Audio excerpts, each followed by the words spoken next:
Can you think of a time when an assumption that you made about somebody else turned out to be wrong? Can you think of the last time you learned something new from someone else who you perceived as being different to you, maybe because they are more junior or you perceive them as less experienced than you? Can you think of the last time you had a light bulb moment of realization that stuck with you and has changed you as a person since?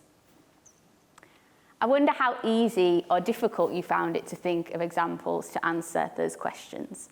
Now let me try and convince you why it's important for us to have answers to these questions. When I came to academia, I had all the hallmarks of being an imposter. I come from a legal background. I was formerly a corporate lawyer. So I came to academia without a master's or a PhD, and I come from a working class background, and I'm first generation in my family to go to uni or to have a professional job. And none of these things are very typical of academics or corporate lawyers.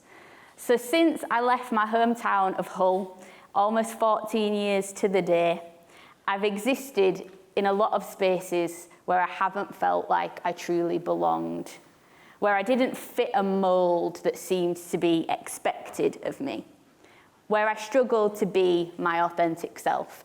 That was until I started listening to others, and I discovered so many other people feel that way too. I wonder how many of you in this room have felt that way before. So I came to academia desperate to learn how to be a good educator. I didn't have any teaching experience in my previous roles, and I assumed that this was something that I could be told how to do by people more senior than me who had loads of experience. So I started with listening to them. And of course, I got loads of really good tips, but I was also quite shocked at how much stereotyping and negativity I heard about students. People were just telling me in a really straightforward way, this is what students are like. They would say things like, students from Nigeria are like this, but students from Canada, you have to teach them like that. Mature students, they're all like this, but the ones who come when they're 18, oh, well, they're all like that. And I thought, okay, well, what do I know? Classic imposter style. But over time, I started to question as I got to know these students. And I thought, hang on a minute, am I missing half of the story here? Maybe to be a good educator, I should actually listen to the people who I am attempting to support in getting their education. So that's when I made a commitment to start listening to students. And through that, I was exposed to so many different stories, and I was surprised by how many parallels student experiences had with my own, but also so many differences that I had never, ever considered. I was exposed to stories that just to me, some of the barriers students had experienced just seemed completely insurmountable. And they face these barriers because of who they are, who they want to be, who they used to be, who they love, what they look like, what they believe in, what they sound like. At every turn, students were being shown a sign that says, you don't belong here if you don't fit our mold. And once I knew about these stories, I couldn't continue being complicit in upholding this idea of a traditional mold. Their stories became my story. And those stories consequently became the purpose for my research career, as I started to research into this concept of reverse mentoring. And over the years that I've been doing that, hundreds of students from different underrepresented backgrounds have worked with me and have mentored academic staff, support staff, university leadership, campus police, senior legal professionals. Reverse mentoring is about the intentional flipping of the power dynamics that exist in the traditional order of things.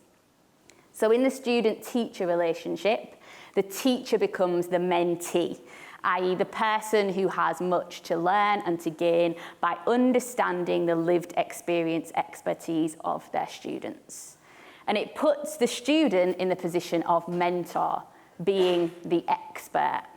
And this challenges those deficit narratives that so many students from underrepresented backgrounds have to deal with every day. It places them as the expert. It seeks to empower those who feel disempowered when we uphold traditions, norms, hierarchies. Because we are all experts, despite this chronic onset of imposter phenomenon that so many of us feel. We're all experts in our own lived experiences. Nobody knows you better than you. But how much do you know about other people? Or how much do you try to know and understand about other people who you perceive as different to you? And if you are, or if you ever become someone who takes up space as a leader, as someone who has power, authority, or influence, what do you do, or what will you do to embed the voices of people who feel underrepresented in your organisation in the decisions that you make? Because that is part of all of our role. So in listening to students, as I say, I was exposed to all of these stories, and it changed me in terms of how I feel and how I think and who I am as a person. What I like about reverse mentoring is its adaptability to different situations. So I talk about in a teacher-student context, but reverse mentoring can really be useful in any situation where you've got a power structure, where there are people at opposite ends of that power structure who would benefit from mutually understanding one another better to improve culture. You can think about reverse mentoring really as whatever you like. I use that label, but at its heart, it's about those who have power in the traditional order of things, ceding that power intentionally and handing the mic to those whose voices are less often heard within an organisation or a community. And yes, it has to start with that intentional act by the people who usually hold the power. But there is evidence that over time, reverse mentoring can have a trickle effect, a trickle up and a trickle down effect that over time results in that power being maintained amongst people who have originally felt underrepresented within an organisation or a community. So it's been my mission over the last few years to try and spread the word about reverse mentoring and its role in institutional and departmental culture change. And in doing that, I've had the privilege of being able to work with students from all walks of life. And these students have come to my projects and worked as mentors to other people. They've worked with me as co-designers, as sounding boards, as allies, as supporters of the project. But if there's one thing that stands out to me that all of these students have shown me, it's the impact, the lasting impact that one person can have. And a lot of these students come to my reverse mentoring work with more negative stories about that sort of impact. The lecturer who talks about China to me, and he said ni hao to me a few times in the corridor, but I'm from Malaysia. That person in class who keeps using the wrong pronouns for me, even though I've told them so many times, it feels like they do it on purpose. I met my personal tutor and they assumed that I was hungover and asked me how much I'd had to drink the night before, but I don't drink because of my faith. Why do they make that assumption about me? Is that what I'm supposed to be? The person in the seminar who mocked my northern accent when I answered a question that I was actually feeling really anxious about answering. I think next time I won't bother. These are Things that might seem small, but really are not small, that so many students are facing every day in just trying to get on and get their degree. But if we believe that one person can have so much impact, then why don't we think about the good that one person can do? And that's where I choose to focus my energy in this work. So in trying to sort of epitomise reverse mentoring, I was like, what example shall I talk about? And so many jumped out at me. But the ones that stood out most prominently to me was a pair that I worked with. So a student of colour who also identifies as queer, neurodivergent, disabled, gender non-conforming, and is estranged from a formerly abusive family. Universities love putting labels on people and students in boxes, and that student had had their authentic self stifled for so long in trying to be put into boxes. This student said, after they'd mentored a member of staff who's worked at the university for a long time, I felt so underrepresented my entire life until I came and did reverse mentoring. I've never felt so included and so seen. Asking for help isn't a nuisance. I've learned that I am not a nuisance. I've established one of the greatest relationships I think I could ever have with another human being, and I never ever thought that would happen to me at university. On the other hand, the staff member who was mentored by this student talked about this being completely re-energized, seeing their role through a completely new lens, having all this enthusiasm and fire to want to go out and better support students, having had that little insight into what it can mean to feel underrepresented. So through all that otherness and pain and exclusion, that can feel really overwhelming to try to tackle within an institution like a university, if we flip the narrative, we can create hope. And this pair for me, and so many other mentor and mentee pairs, really epitomise the power that just one relationship that is positive and empowering with someone in a position of authority can have when you are someone who has been failed by others at every turn in your life. So listening to others is really important. Seek out the opportunity to listen to other people as often as you can. But is listening enough? Well, no.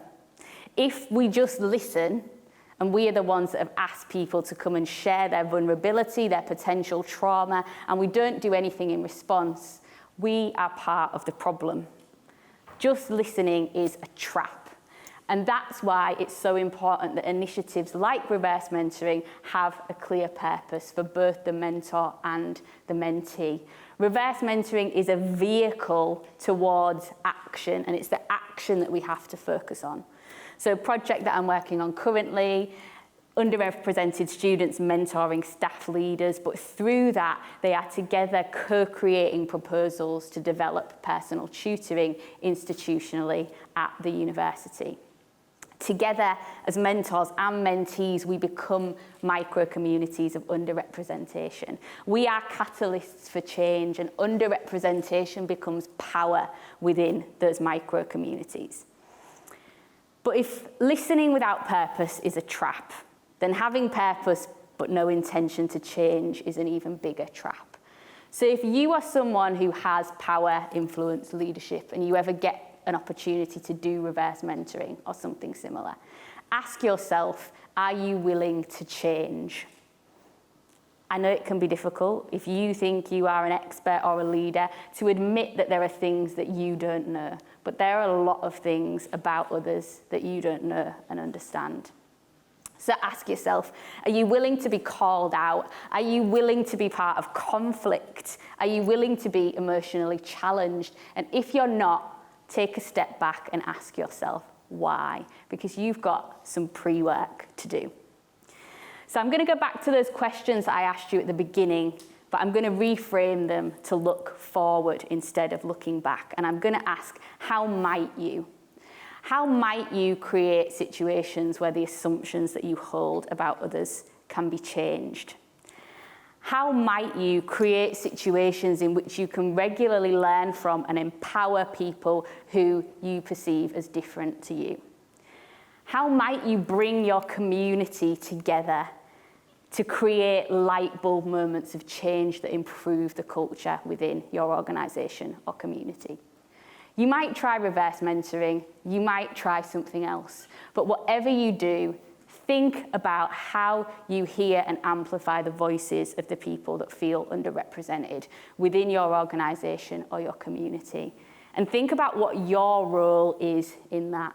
Don't think there's someone else whose job this is, it's not mine. It's all of our jobs, and it's important. So many mentors that have come to my reverse mentoring projects have described it as a first-time experience. This is the first time someone asked me about who I am. The first time someone showed me that they care about my identity. The first time I felt that I belonged to something. Those first times are important. How can you be involved in creating them? So listen, yes, but beware of the listening trap. We must listen with purpose. We must act and amplify collectively. And whatever we do, we must not let opportunities for those light bulb moments pass us by. Thank you.